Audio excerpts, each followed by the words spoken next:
এখানে বিদ্যমান ডায়োডগুলো সবাই আদর্শ ডায়োডগুলো আমার বিন্যাস করা হয়েছে এই পাশে, অর্থাৎ এই পাশে আমার সম্মুখমুখী, যদি আমি পি বলি এটা এন, মানে এনপি ডায়োড আর কি। তো হিসাব করতে হবে এই রোধের মধ্যে প্রবাহিত তড়িৎ প্রবাহের মান কত, এটা হিসাবের জন্য আমার প্রয়োজন হচ্ছে এই রোধের মধ্য দিয়ে যে ভোল্টেজটা যাবে সেটা, তাহলে আই সমান কি ভি বাই আর, আর দেওয়া আছে, ভোল্টেজটা আমার বের করতে হবে। তো এখন আমার একটু দেখতে হবে কোন ভোল্টেজটা যায়।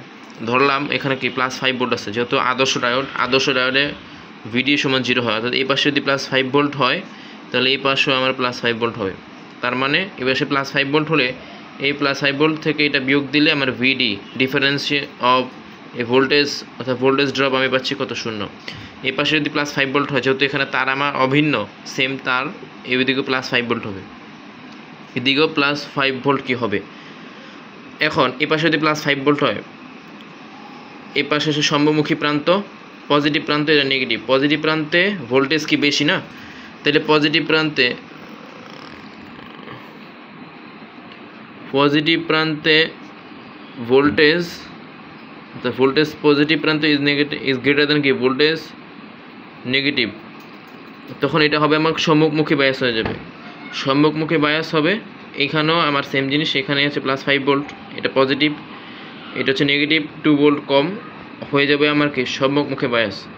তার মানে আমি যদি +5 ভোল্ট দিই, এটা তিনটে একসাথে অন হচ্ছে, তিনটে একসাথে অন হলে তাহলে যদি তিনটে একসাথে অন হয় তাহলে এই পাশে তো আমার 3 ভোল্ট, এই পাশে 5 ভোল্ট, 3 ভোল্ট হবে না। কারণ কি, যদি পাশে 5 ভোল্ট কার্যকরী হয় তাহলে ভিডি তো 0 হয় না। ভিডি মানে কি, ডিফারেন্স কত হবে, 5 থেকে 3 গেলে থেকে 2 ভোল্ট, কিন্তু আদর্শ ডায়োডে এরকম হবে না। অর্থাৎ দেখো, এর জন্য আমার 5 ভোল্ট লাগবেই, এই পাশে 5 থাকলে এই পাশে 5 লাগবে, কিন্তু এই পাশে 5 থাকা যাবে না, 3 থাকতে হবে।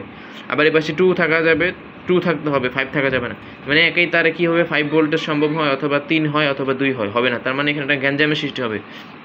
আর এই জন্য এখানে 5 ভোল্ট কী হবে না, 5 ভোল্ট এখানে কার্যকর হবে না, কারণ 5 ভোল্ট কার্যকর হলে তিনটে একসাথে ওপেন হয়, আর তিনটে একসাথে ওপেন হলে জিনিসটা কি একসাথে এই জোড়া লাগানো এই আদর্শ ডায়োডগুলো বা আইডিয়াল ডায়োড একসাথে সবগুলো ওপেন হবে না। এই জন্য 5 ভোল্ট যেটা, এটা বাতিল।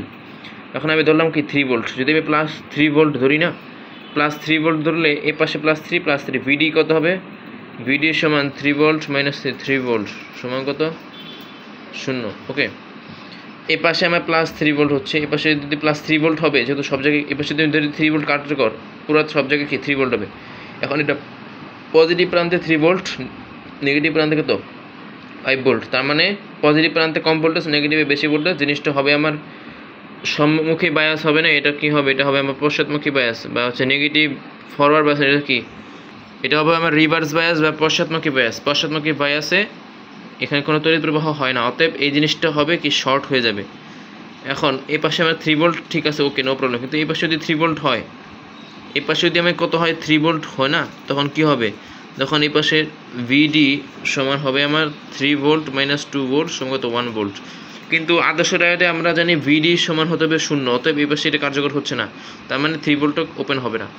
তার মানে হচ্ছে আমার এখানে 2 ভোল্ট আছে, এই 2 ভোল্ট দিয়ে একটু দেখে হয় কিনা। এখানে যদি আমি +2 ভোল্ট দিই তাহলে কী হবে, এদিকে হচ্ছে +2 ভোল্ট, আর এই পাশে আমি দিলাম +2 ভোল্ট। পার্থক্য কত হবে, ভিডি সমান এই যে 2 ভোল্ট - 2 ভোল্ট সমান কত, 0 ভোল্ট। এই পাশে যদি 2 ভোল্ট কার্যকর হয়, তার যেহেতু অভিন্ন, এই পাশে আমার 2 ভোল্ট হবে, এই পাশে 2 ভোল্ট হবে। পজিটিভ প্রান্ত কি হয়, পজিটিভ প্রান্তে ভোল্টেজ কম, নেগেটিভে ভোল্টেজ বেশি, এটা হবে কী হবে, রিভার্স বায়াস হয়ে যাবে। রিভার্স বায়াস হলে আমরা বলি এটা শর্ট হয়ে গেছে, বা এখানে যে কিছু একটা আছে এটার কোনো দরকার নাই, বা এটা থাকলেও কোনো প্রভাব হয় না। এখানেও আমার +5 ভোল্ট বেশি, কোন জায়গায়, নেগেটিভ প্রান্তে +5 ভোল্ট বেশি, এখানে পজিটিভে কম +2 ভোল্ট। তার মানে এটা হবে যাবে আমার কি শর্ট হয়ে যাবে। তার মানে আমার এই পাশে যদি আমি +2 ভোল্ট ধরি তাহলে জিনিসটা হবে, বর্তনীটা হবে এরকম। তার মানে এই জিনিসটা আউটপুট হবে আমার এইরকম। ওকে, 2 ভোল্ট, আর এদিকে যাচ্ছে কত আমার 500 ওহম, তাহলে আই সমান কত, 2/500 সমান কত, 1/250 আর কি, 1/250 এম্পিয়ার। এ হচ্ছে আমার অঙ্ক।